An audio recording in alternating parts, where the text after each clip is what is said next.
കാര്യലാഭത്തിന് വേണ്ടി ഇറങ്ങി നടക്കുന്നതല്ല.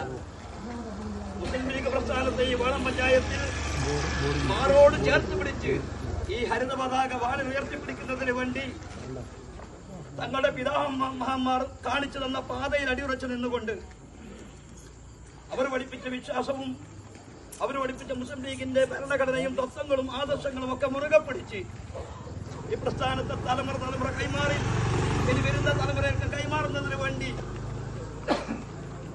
പതാകവാഹകരായിട്ടുള്ള ഒട്ടനവധി പ്രവർത്തകന്മാരാണ് ഇവിടെ തടിച്ചു കൂട്ടിയിട്ടുള്ളത്. ഇതാരും വലിയ ഒരാൾക്കൂട്ടത്തെ സംഘടിപ്പിച്ചതല്ല, മറിച്ച് സംസ്ഥാന മുസ്ലിം ലീഗിന്റെ ചില ആളുകൾ വളം പഞ്ചായത്തിൽ ചില കങ്കാണിമാർക്ക് വേണ്ടി, ചില പ്രമാണിമാർക്ക് വേണ്ടി അവരുടെ ഇഷ്ടാനിഷ്ടങ്ങൾ നടപ്പിലാക്കുന്നതിന് വേണ്ടി വളം പഞ്ചായത്തിലെ മുസ്ലിം ലീഗിന്റെ സാധുക്കളായ പാവങ്ങളായ പ്രവർത്തകന്മാരെ അരിഞ്ഞു വീഴ്ത്തിക്കൊണ്ടിരിക്കുന്നതിന് നിഷ്ഠൂരമായ കാഴ്ചയാണ് നാം കണ്ടുകൊണ്ടിരിക്കുന്നത്. ഓരോ ദിവസവും ക്രിക്കറ്റിൽ വിക്കറ്റ് വീഴുന്നത് പോലെ മുസ്ലിം ലീഗിന്റെ പ്രധാനപ്പെട്ട മുഴുവൻ പ്രവർത്തകന്മാരെയും പാർട്ടിയിൽ നിന്ന് സസ്പെൻഡ് ചെയ്യുകയാണ്. ആരാണ് സസ്പെൻഡ് ചെയ്യുന്നത്? തകർക്കുന്നതിന് വേണ്ടി നേതൃത്വം ഉണ്ടാക്കി സംസ്ഥാനത്ത് അങ്ങോളം ഇങ്ങോളം പ്രചരണ പ്രവർത്തനങ്ങൾ സംഘടിപ്പിച്ച് പാണക്കാട് സയ്യിദ് മുഹമ്മദ് അലി ശിഹാബ് തങ്ങളെയും ഹൈദർ അലി ശിഹാബ് തങ്ങളെയും തെറിവിളിച്ചുകൊണ്ട് ഈ അങ്ങോളം ഇങ്ങോളം ഓടി നടന്ന് മുസ്ലിം ലീഗിനെ തകർക്കാൻ കഴിയുന്ന മുസ്ലിം ലീഗ് ജനഹൃദയത്തിൽ അടിയുറച്ചു നിൽക്കുന്ന പ്രസ്ഥാനമാണ് എന്ന് മനസ്സിലാക്കിയ PMA സലാം പുതിയ അടവുമായി മുന്നോട്ട് വന്നിരിക്കുന്നു. മുസ്ലിം ലീഗിന്റെ അകത്ത് കയറി നിന്നുകൊണ്ട് ആ പ്രസ്ഥാനത്തെ എങ്ങനെ തകർക്കാമെന്നുള്ള പുതിയ തന്ത്രമാണ് സലാം വഹിച്ചുകൊണ്ടിരിക്കുന്നത്. അത് അദ്ദേഹം എന്തൊക്കെ പരിപാടികളെ സ്വീകരിക്കുന്നത്? കേരളത്തിലെ മുസ്ലിം ലീഗിന്റെ ശക്തി എന്ന് പറയുന്നത് കേരളത്തിലെ മുസ്ലിം ലീഗിന്റെ സ്നേഹിക്കുന്ന അനുയായി വൃത്തമാണ്. പക്ഷേ പ്രത്യേകിച്ച്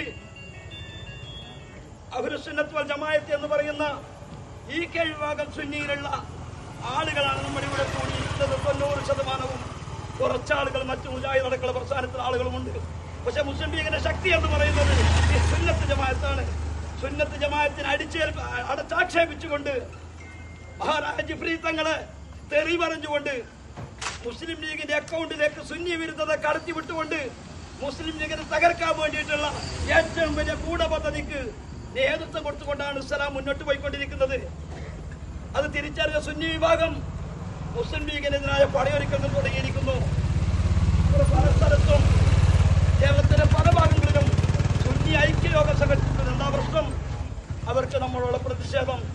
മുസ്ലിം ലീഗ് സമുദായത്തിലെ മുഴുവൻ മതസംഘടനകളെയും ചേർത്ത് പിടിച്ചുകൊണ്ട് രാജ്യത്തെ മതേതര സ്വഭാവം നിലനിർത്തുന്നതിന് വേണ്ടി മതങ്ങൾ തമ്മിലുള്ള ഐക്യം, മതേതര സമൂഹത്തിന് വേണ്ടിയുള്ള ഐക്യം, രണ്ട് ഐക്യവും ഉണ്ടാക്കിക്കൊണ്ട് രാജ്യത്ത് പ്രവർത്തിക്കുന്ന മുഴുവൻ ആളുകളും ഇഷ്ടപ്പെടുന്ന രാഷ്ട്രീയ പ്രസ്ഥാനമാണ് മുസ്ലിം ലീഗ്. ആ മുസ്ലിം ലീഗിനെ തകർക്കാനുള്ള ശ്രമങ്ങളാണ് ഇന്ന് നടന്നുകൊണ്ടിരിക്കുന്നത്. അതിനെതിരെയുള്ള പ്രതിഷേധമാണ് നാം രേഖപ്പെടുത്തുന്നത്. നമ്മളെന്ത് തെറ്റാണ് ചെയ്തത്?